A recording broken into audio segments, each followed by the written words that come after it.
ओम शांति।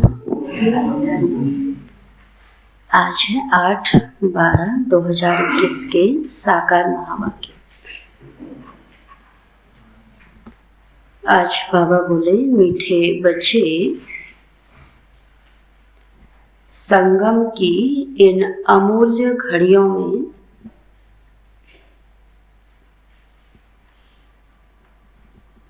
संगम की इन अमूल्य घड़ियों में श्वासों श्वास बाप को याद करो।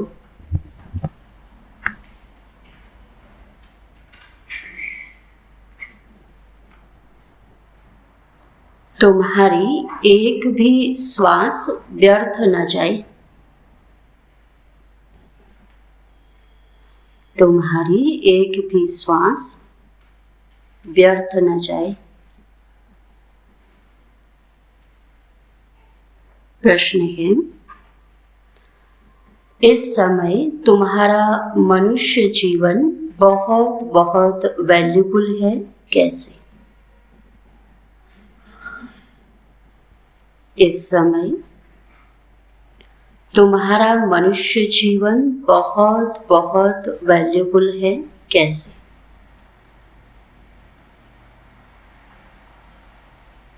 उत्तर है, इस जीवन में तुम बाप के बच्चे बन, इस जीवन में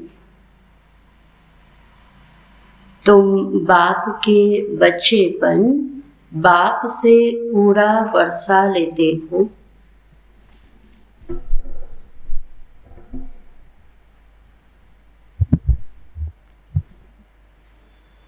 इसी मनुष्य तन में पुरुषार्थ कर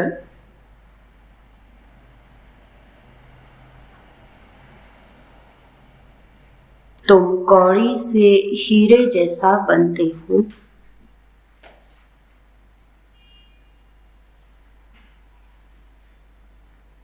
बेगर से प्रिंस,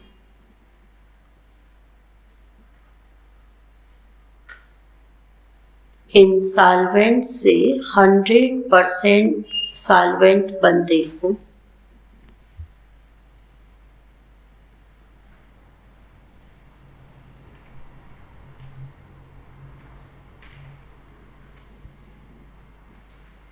इसलिए तुम्हें इस समय को व्यर्थ नहीं गंवाना है।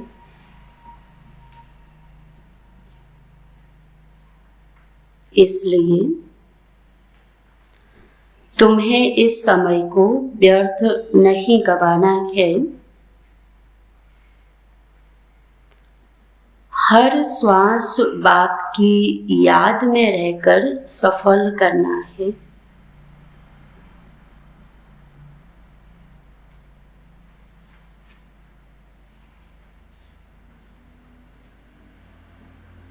कर्म करते भी याद में रहना है।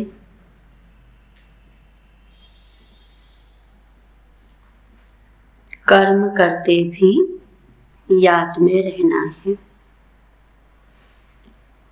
गीत है आज की मुरली का, यह वक्त जा रहा है।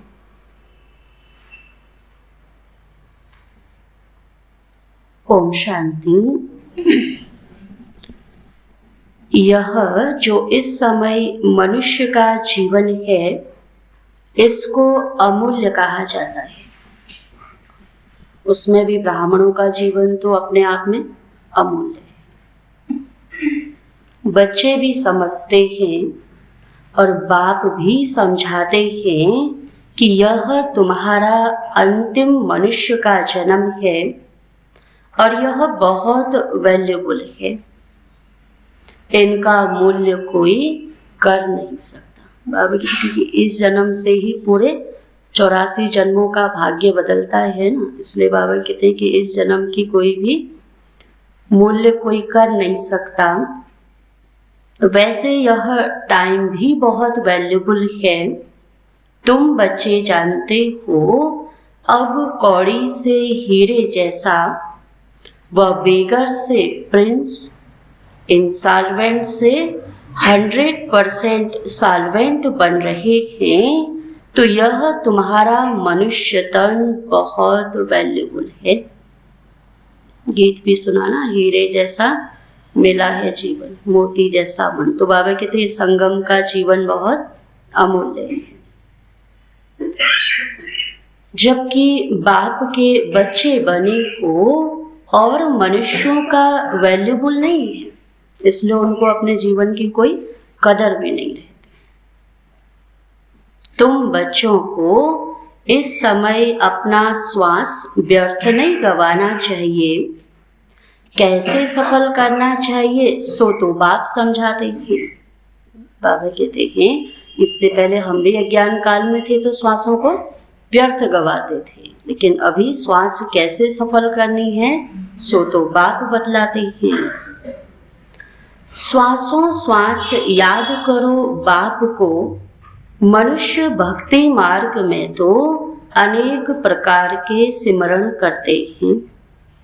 वह है अनेकों की व्यभिचारी याद। तुम बच्चे एक के सिवाय और किसी को याद नहीं करते। माना इसीलिए बाबा ने कहा श्वासों श्वास एक बाप की याद, दूसरा बाबा कहते हैं किसी की याद ना। समझते हो हमारा श्वास व्यर्थ न जाए। श्वासों श्वास कोशिश कर बाबा को याद करना है। ऐसे डायरेक्शन मिलते हैं, इसमें कोई जाप आदि नहीं करना है। बाबा के मुंह से नहीं बोलना है। हमारा स्वधर्म है ही आवाज से परे रहना, अर्थात शांत। तो इस शरीर द्वारा हम पाठ बजाते हैं तो आत्मा असुल शांति धाम की रहने वाली है, और यह भी हमारे सिवाय कोई कह न सके कि हम असुल शांति धाम के रहने वाले। कि औरों को तो पता ही नहीं कि आत्मा कहाँ से आती है और फिर वापस कहाँ जाती है। कोई पूछते हैं तुम कहाँ के रहने वाले हो?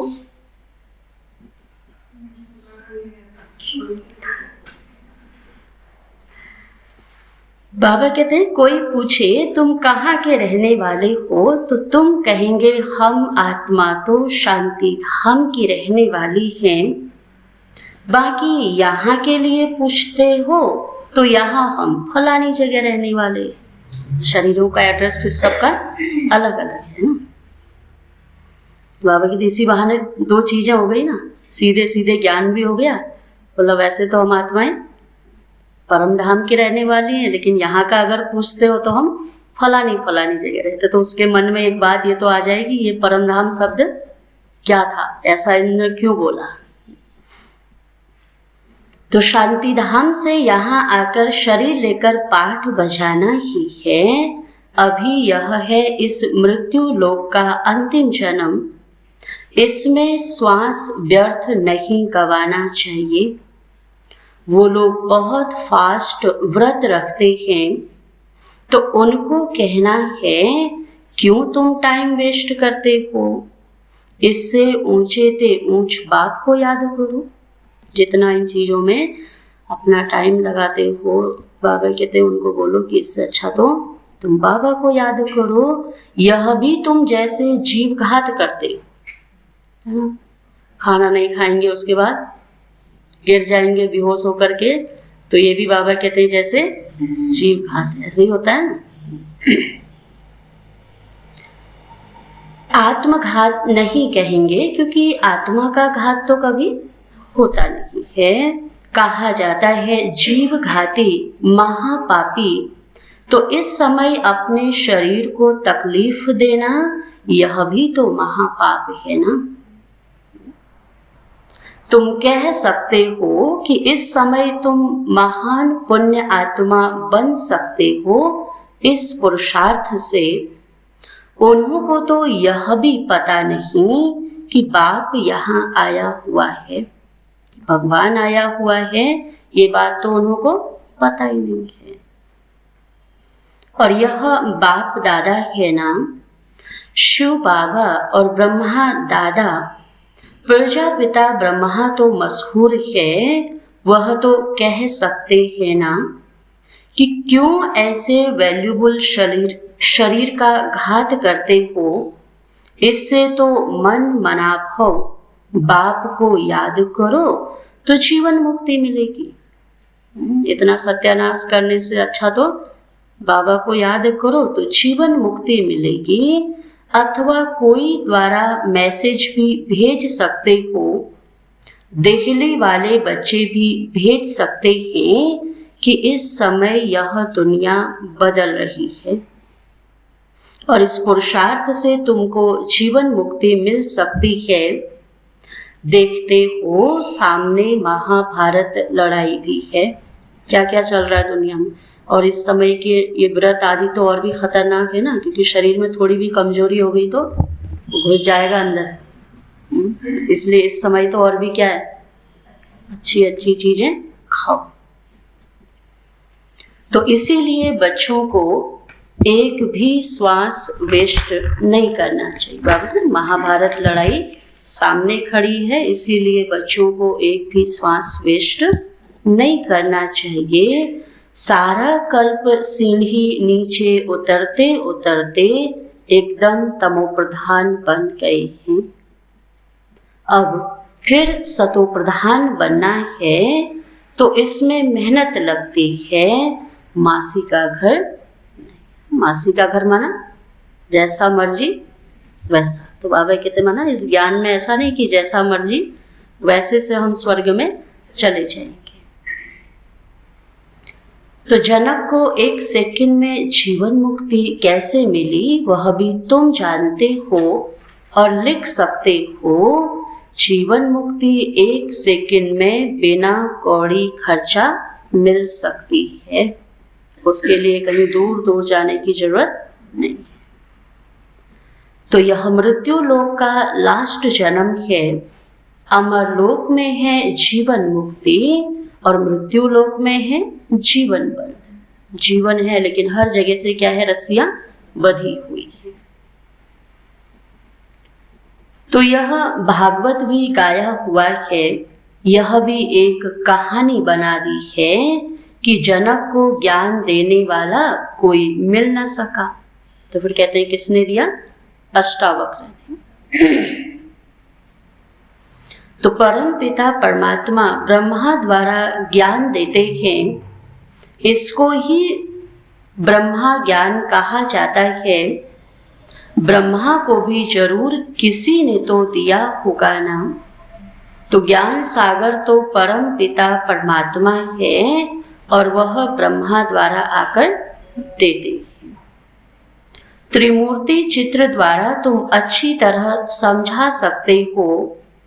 कोई भी अंदर आते हैं तो उनको पूछो बोर्ड पढ़ा क्या लिखा हुआ है। प्रजापिता ब्रह्मा के बच्चे ठहरे तो प्रजापिता को सिर्फ, बाबा कहते हैं प्रजापिता को सिर्फ कुमारियां ही होंगी क्या। प्रजापिता ब्रह्मा कुमारी ईश्वरी विश्वविद्यालय लिखते हैं ना, तो फिर बाबा कहते हैं, तो पूछते हैं कि प्रजापिता को सिर्फ कुमारियां ही होंगी क्या। जरूर कुमार भी तो होंगे, लेकिन आगे किसको रखा, माताओं को, बहनों को आगे रखा ना। तो हमारी यह फैमिली हो गई। ब्रह्मा बाप है तो ब्रह्मा किसका बच्चा है। बाबा कई बार कहता है ना, ये नशा ब्रह्मा बाबा को भी अपने आप में था कि मैं ही एक शिव बाबा का मुरब्बी बच्चा हूँ। हम सब तो किसके बच्चे, ब्रह्मा के बच्चे, एडॉप्टेड बच्चे। तो इन द्वारा स्थापना कर रहे हैं। तो यह फैमिली की फैमिली भी है, पाठशाला की पाठशाला भी है। सर्व का सदगति दाता तो एक ही बाप है, वही यह दुनिया स्थापन कर रहे हैं। तो जरूर डेविल वर्ड खत्म होगा। राइज और फॉल भारत का होता है।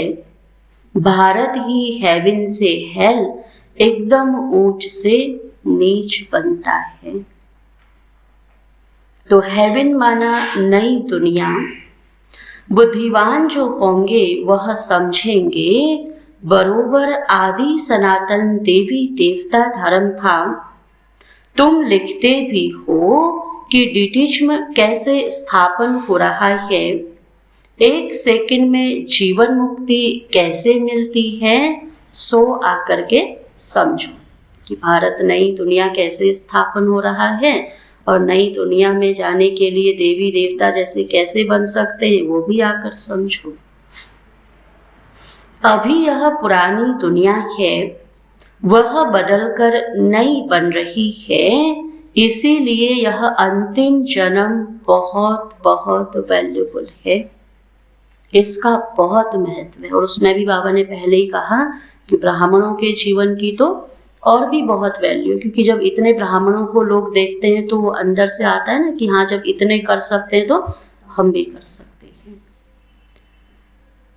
जबकि हम बाबा से वर्षा लेते हैं और आदि सनातन देवी देवता धर्म वाले ही आकर यह वर्षा लेंगे, अगर नहीं लेते हैं तो समझना चाहिए यह 84 जन्म लेने वाला सूर्यवंशी में आने वाला नहीं है, तो पिछाड़ी में आएंगे। जो 2-4 दिन सुनेगा, थोड़ा बहुत ज्ञान धारण करेगा, बाबा की माना आएगा, लेकिन कब आएगा? पिछाड़ी में, बाद में। जिनकी फुल ज्योति जगती है वह सतयुग में आएंगे, पीछे दिन प्रतिदिन कम ताकत वाले आएंगे। महान सौभाग्यशाली ही एक्यूरेट नई दुनिया में आएंगे। इसलिए बाबा कहते बार बार अपने स्वमान को याद करो कि मैं आत्मा क्या हूं? पद्मा पदम सौभाग्यशाली। रहना तो नए मकान में चाहिए, 10-12 वर्ष के बाद जाकर रहे, ऐसा कच्चा पुरुषार्थ क्यों करना चाहिए? बाबा कहते हैं वहां सत्युग के लास्ट में आओ, त्रेता में आओ, त्रेता के भी अंत में आओ, तो बाबा कहते फिर ऐसा पुरुषार्थ करना ही है, तो बाबा कहते कैसा करो? नई दुनिया में आने का, सबसे पहले आने का। तो मम्मा बाबा नई दुनिया में महाराजा महारानी बनते हैं, तो हम भी क्यों न बने, सर्विस को बढ़ाएं, बच्चों का यह ख्याल चलना चाहिए। बाबा कहते मैं तुमको आज बहुत गुह्य बातें सुनाता हूँ। बाप को जान लिया तो जीवन मुक्ति का हकदार तो बन ही जाएंगे। ज्ञान का विनाश तो कभी भी होता नहीं है। एक बार बाबा को जाना, पहचाना, बाबा कहते जीवन मुक्ति तो मिल ही जाएगी। ज्ञान का विनाश तो होता नहीं। कई मनुष्य तो अच्छी रीति समझते भी हैं, कोई तो कुछ भी नहीं समझते, ऐसे ही देखकर चले जाते हैं। बाबा कहते हवा हवा में आते हैं और हवा हवा में चले जाते हैं, है ना। जैसे जल्दीबाजी में कई जगह जाते, कहते गए तो थे लेकिन हमने कुछ भी देखा नहीं। हाँ, बाबा कहते ऐसे यहाँ भी है, हवा हवा में आए और वापस माना समझा कुछ नहीं। कोई कहकर भी जाते हैं कि हम जरूर आएंगे, परंतु माया फिर बुला देती है। माया बिल्ली कम नहीं है, यहाँ आते हैं अच्छा लगता है, क्या कहते हैं हम आएंगे, लेकिन वहां गए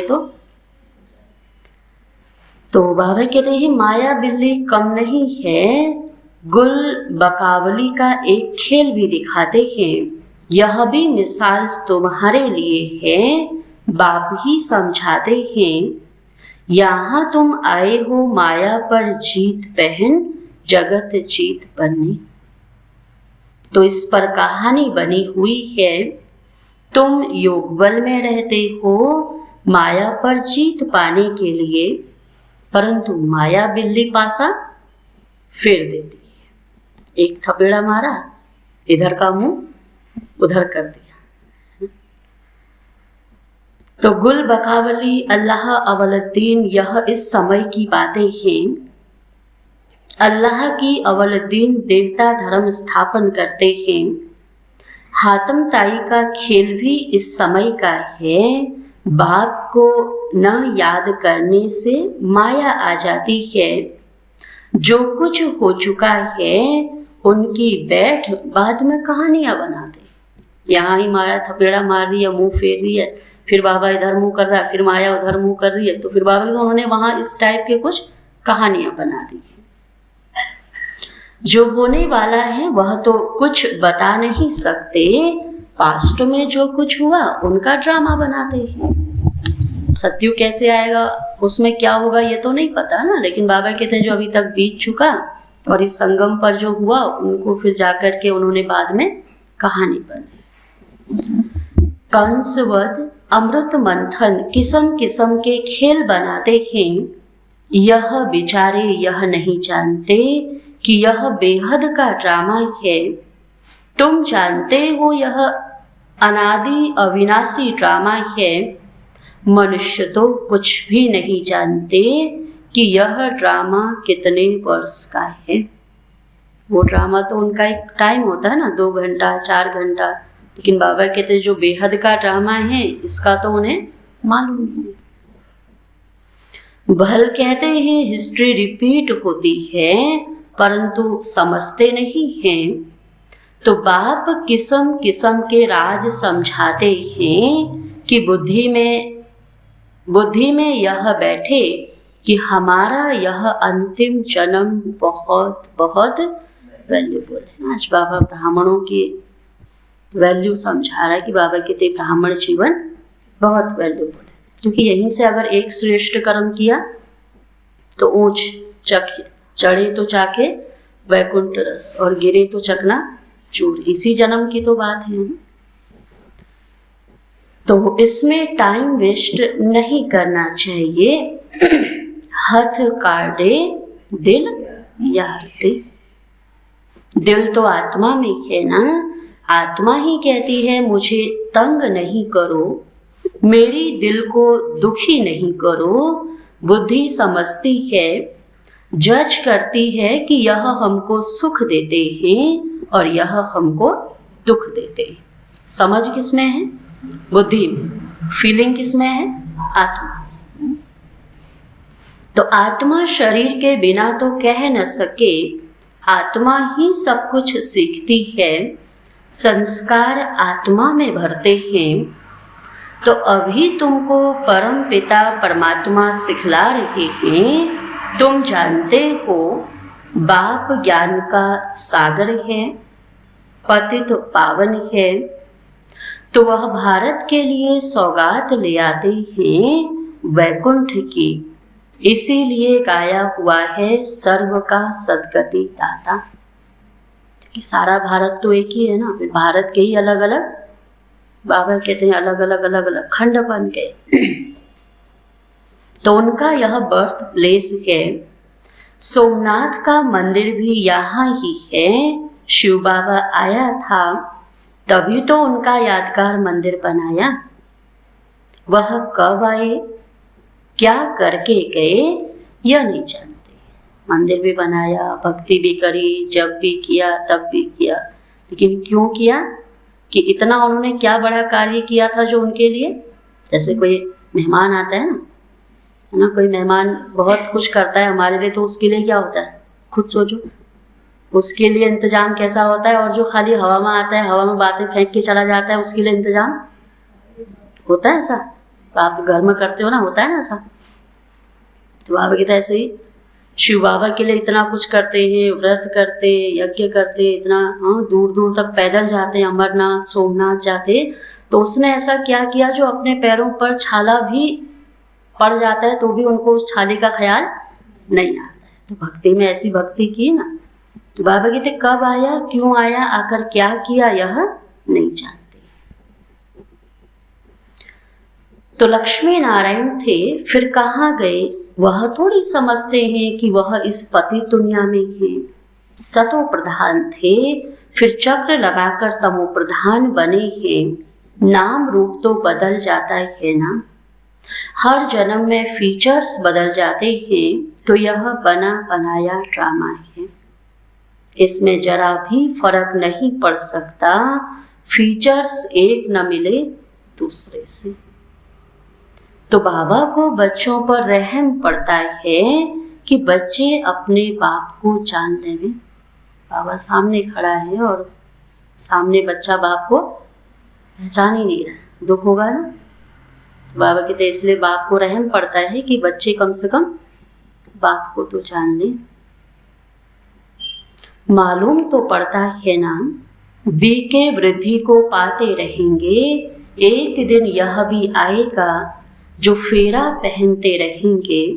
तुम्हारी प्रदर्शनी में सब आएंगे, दिन प्रतिदिन नाम वाला होता जाता है। बाबा ओपिनियन की भी किताब छपवाते हैं, वह भी काम में आएंगी, बहुतों को भेज देनी पड़ेगी। बच्चे जो सर्विसेबल हैं उनको सारा दिन यह ख्याल रखना पड़े, वह झट कहेंगे भल बीके आकर मिल सकती हैं। भूख हड़ताल रखते हैं तो 10-12 दिन के बाद कमजोर हो जाते हैं, फिर इतनी बात नहीं कर सकते। तुम्हारी बात को समझेंगे और कहेंगे बरोबर जीवन मुक्ति पाने का यह रास्ता ठीक है।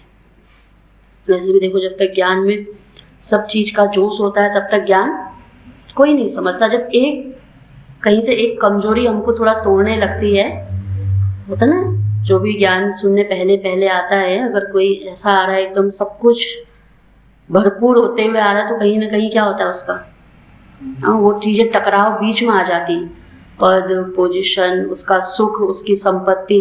और जब कहीं न कहीं एक जगह से जब वीक फील करता है तो वो हमारी बात को, बाबा क्या कहना चाह रहा है उस बात को समझने की कोशिश करता है ना। तो बाबा कहते भूख हड़ताल करते हैं, फिर इतनी बात नहीं कर सकते। तुम्हारी बात को समझेंगे और कहेंगे कि बरोबर जीवन मुक्ति पाने का यही ठीक रास्ता है।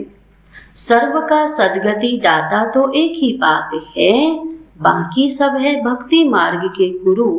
अब गुरु तो बहुत हो गए हैं ना, स्त्री का पति भी गुरु है, उसकी तो शुरुआत ही वहीं से हो गई, फिर और तो बहुत सारे हो गए। कथा सुनाने वाले को भी गुरु कहते हैं। तो यह सब समझने की बातें हैं। बच्चों का माथा बहुत विशाल होना चाहिए सर्विस के लिए। और बार बाबा बुद्धि कहते हैं, आज बाबा कहते हैं माथा। बाप को याद कर रावण पर विजय पानी है, कोई भी श्वास व्यर्थ नहीं गवाना है। जो समय बर्बाद करते रहते उनको बेसमझ कहा जाता है। बाबा कहेंगे किसका जीवन हीरे जैसा बनाने तुम सर्विस नहीं कर सकते हो। कितना waste of time, waste of energy करते हो, कुछ भी समझते नहीं। बाबा कहते हैं किसी का तो जीवन हीरे जैसा बनाओ। इसीलिए पत्थर बुद्धि कहा जाता है। तो इसमें सारी योग की बात है। किसी को ज्ञान समझाने के लिए भी बाबा कहते पहले क्या चाहिए, योग। बाप को याद करो और वर्षा ले लो, यह अर्थ कभी कोई समझ न सके, वह तो ब्रह्म को याद करते हैं। बाबा कहते हैं मुझे याद करो तो विकर्म विनाश होंगे। ब्रह्म कोई पतित पावन है क्या? वो तो एक तत्व है ना। पतित पावन तो परम पिता परमात्मा ही है, ब्रह्म कैसे हो सकता है? बेचारे बहुत भूले हुए हैं। बाप बच्चों को फिर भी कहते हैं बच्चे टाइम वेस्ट नहीं करो। भले ही माया भुला देती है, बाबा कहते फिर भी टाइम वेस्ट नहीं करो, बाप को याद करो। बाबा जानते हैं कई बच्चे दिन रात बहुत टाइम वेस्ट करते हैं, सारा दिन कुछ भी पुरुषार्थ नहीं करते। बाबा अपना मिसाल भी बताते हैं। भोजन पर बैठते हैं तो भी बाबा को याद करते हैं कि हम दोनों इकट्ठा खाते हैं। ब्रह्मा बाबा अपना मिसाल बताते, क्या याद करता हूँ कि मेरे में बाबा भी बैठा है और हम दोनों इकट्ठा खाते हैं। शरीर में दो आत्माएं हैं ना, याद करते करते फिर भूल जाता। मैं कोशिश करता हूँ कि मेरे में दो आत्माएं हैं, एक शिव बाबा भी है, याद करता हूँ लेकिन फिर भी भूल जाता हूँ। और ख्यालात आ जाते हैं। इनके ऊपर जवाबदारी बहुत है। जिसके पास 300 बच्चे होंगे, यहाँ घर में 2 बच्चे हैं तो ही माथा इतना ठनक जाता है कि क्या कहते हैं, कुछ समझ ही नहीं आता क्या करें, सर पकड़ के बैठ जाते हैं। और जिसके पास 300 बच्चे होंगे तो ख्याल चलना तो जाहिर सी बात है ना। तो और वो भी अलग अलग भाषा के। यहाँ तो अपने 2 बच्चे होने पर, अपनी खुद की औलाद होने पर भी इतना अंदर में हर घड़ी चिंता रहती है, टेंशन। और वो तो अलग अलग मतलब क्या कहेंगे, भाषा के, अलग अलग जगह के, उतने बच्चों को संभालना, अलग अलग स्वभाव संस्कार के, तो उनके ऊपर तो जवाबदारी बहुत है, बहुत ही ख्यालात आते हैं। इसीलिए बाबा कहते हैं तुम जास्ती याद में रह सकते हो। बाबा नशा चढ़ा रहा है, ऐसा हो नहीं सकता कभी कि शिव बाबा, ब्रह्मा बाबा जितना शिव बाबा को याद करता है उतना कोई दूसरा बच्चा याद कर सकता होगा। अगर कर सकता था तो ब्रह्मा बाबा पहले नंबर में क्यों आया, और भी तो आ सकते थे ना। तो बाबा कहते हैं बाबा के ऊपर जवाबदारी है,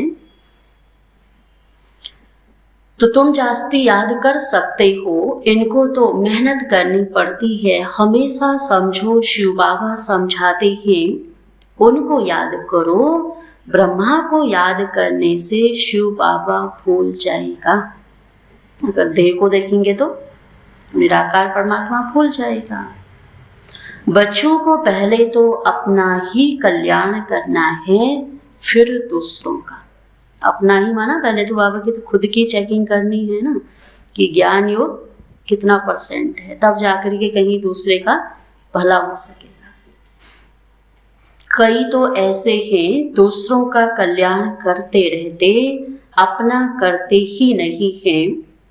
औरों को आप समान बनाते, खुद फिर गुम हो जाते हैं। वो तो बाप समान बन जाता, जिसको बनाया वो तो बाप समान भी बन गया, और जिसने बनाया, इसके लिए बाबा उदाहरण देता वो दलदल में फंसने वाला। तो वंडर है ना, यह भी तुम समझते हो, तुम अनुभव भी सुनाते हो, और कोई सत्संग आदि में थोड़े ही समझाते हैं। तो यहाँ भी नंबरवार धारणा होती है। यह नॉलेज बुद्धि में धारण की जाती है। गाते भी हैं भर दो झोली, यह नॉलेज तो बुद्धि में भरी जाएगी वह झोली में। तो यहाँ उस झोली की बात नहीं हो रही है, यहाँ बुद्धि रूपी झोली की बात हो रही है। इसलिए आज बाबा ने कहा अपने माथा अर्थात बुद्धि को इतना विशाल बनाओ जो सारी बातें अंदर में समा जाए। तो पारस बुद्धि और पत्थर बुद्धि गाया जाता है। तुम्हारा यह जीवन बहुत अमूल्य है, इसमें पुरुषार्थ की बहुत जरूरत है। गृहस्थ व्यवहार में रहकर सब कुछ करना है। सरकमस्टांस देखे जाते हैं, परिस्थितियां देखी जाती हैं, भलकुमार है, देखा जाता है, अच्छी सर्विस कर सकते हैं तो छुड़ा भी लेते हैं। चलो तुम्हें घर गृहस्थी से बहुत दिक्कत है, परेशानियां झेलनी पड़ती हैं, तो कोई नहीं, तुम मधुबन जाकर सेवा करो। सेवा करनी है तो सेंटर में रहकर सेवा करो, तो छुड़ा सकते हैं ना। बाबा कहते ऐसे किसी को कहीं से ऐसे नहीं कहेंगे तुम सब कुछ छोड़ छाड़ के आ जाओ। बाबा भल कुमार है, तो हर एक की परिस्थितियां देखकर ही राय दी जाती है। सर्जन नब्ज देखने बिगर राय दे न सके, तो यह है अविनाशी सर्जन। आत्मा को मन मनाभव का इंजेक्शन लगाते हैं, तो इनका यह एक ही इंजेक्शन है जो 21 जन्म के लिए एवर हेल्दी बना देता है। जैसे वो वैक्सीन के 2 डोज कोरोना से मुक्त कर दे रहे थे ना, तो बाबा कहते मन मनाभव का इंजेक्शन 21 जन्मों के लिए देवता बना देता है। तो प्रजापिता ब्रह्मा के कितने ढेर बच्चे हैं, कितना बड़ा गृहस्थी है, तो यह है बेहद का ग्रस्त व्यवहार। यह शिव बाबा का रथ है ना, तो कितनी आमदनी होती है। बाबा कहते हैं मैं इस रथ में बैठ नॉलेज देता हूँ, नहीं तो कैसे दूंगा। कृष्ण तो होता ही है सतयुग आदि में, वही आत्मा सवारी बनी है, तो इनके बहुत जन्मों के अंत में मैं इनमें प्रवेश करता हूँ। बाबा कहते आत्मा वही है, उसी आत्मा को बाबा कहते अभी मैंने अपनी सवारी बनाई है, तो अंत में मैं इनमें प्रवेश करता हूँ। इसीलिए भाग्यशाली रथ भी गाया हुआ है, भागीरथ कहते हैं। अच्छा, मीठे मीठे सिक्की लगे बच्चों प्रति माता पिता बाप दादा का याद प्यार और गुड मॉर्निंग। रूहानी बाप की रूहानी बच्चों को नमस्ते।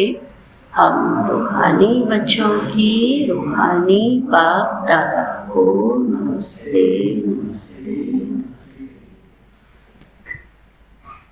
धारणा के लिए मुख्य सार है। पहला पॉइंट, अपना तथा दूसरों का जीवन हीरे जैसा बनाने की सेवा करते रहना है। अपना तथा दूसरों का जीवन हीरे जैसा बनाने की सेवा करते रहना है।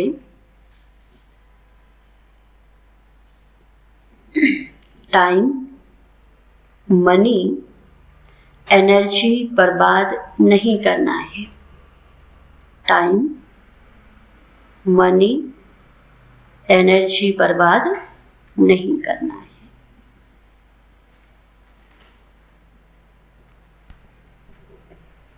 दूसरा है, दूसरों का कल्याण करने के साथ साथ अपना भी कल्याण करना है।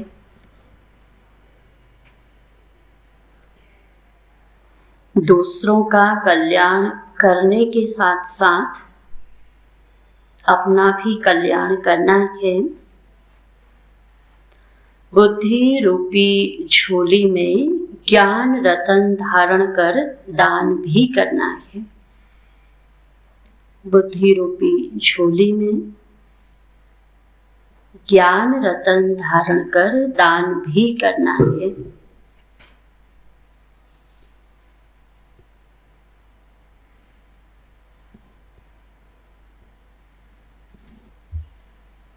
वरदान है आज का, प्रारब्ध की इच्छा को त्याग। प्रारब्ध की इच्छा को त्याग। अच्छा पुरुषार्थ करने वाले श्रेष्ठ पुरुषार्थी भव। प्रारब्ध की इच्छा को त्याग। अच्छा पुरुषार्थ करने वाले श्रेष्ठ पुरुषार्थी भव। बाबा कहते श्रेष्ठ पुरुषार्थी उन्हें कहा जाता है जो पुरुषार्थ की प्रारब्ध को भोगने की इच्छा नहीं रखते। जहाँ इच्छा है वहाँ स्वच्छता खत्म हो जाती है। माना अंदर में कोई न कोई चीज की प्राप्ति के लिए बार बार तरह तरह के संकल्प चलेंगे ना, तो बाबा कहते वहाँ स्वच्छता खत्म हो जाती है और सोचता अर्थात सोचने वाले बन जाते हैं। जो यहाँ ही प्रारब्ध भोगने की इच्छा रखते हैं वह अपने भविष्य कमाई जमा होने में कमी कर देते हैं। यहाँ ही कमाया, यहाँ ही खाया तो उतना वहाँ कम हो जाएगा। इसीलिए इच्छा के बजाय अच्छा शब्द याद रखो। श्रेष्ठ पुरुषार्थी सदा फ्लोलेस बनने का पुरुषार्थ करते हैं, किसी भी बात में फेल नहीं होते। बाबा कहते फेल कब होंगे? जब प्रारब्ध की इच्छा रखेंगे और वो इच्छा जब पूरी नहीं होगी, इसलिए ना इच्छा जो है वो अच्छा बनने नहीं देगी, और अच्छा नहीं बनने देगी तो क्या हो जाएंगे? फेल हो जाएंगे। स्लोगन है आज का, साधन कमल पुष्प बनकर यूज करो। साधन कमल पुष्प बनकर यूज करो, क्योंकि ये आपके कर्म योग का फल है। साधन कमल पुष्प बनकर यूज करो, क्योंकि ये आपके कर्म योग का फल है।